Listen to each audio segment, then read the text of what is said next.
ढेंकानाल जिला कामाख्यानगर थाना सियारीमालिया गांव में एक अघटन घटी जाइए।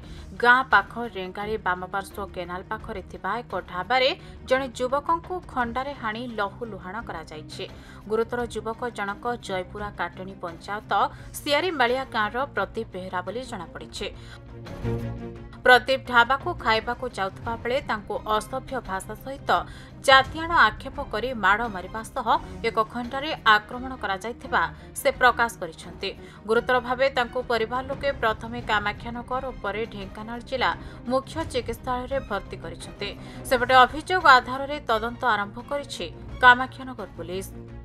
ढाबारे कोन खाइबा खाइ जायदिले कोन हेते झगड़ा हेदिले से हानि दिदिन विशाल पिंटू विशाल आ दी जन ना पत्थर खम सादा विशाल कोन पय हल्ले कोन शेरमाला छकर गुटे केनाल पाखर गुटे ढाबा थिला हे ढाबाडी कोन खाइ जाय ढाबाडू ये कले से पळे आसितले गुटे बिल्लो माला रे हानि की पके दिथि हेटी आसिले तंग स्त्री फोन कला परे आमे आसिलु।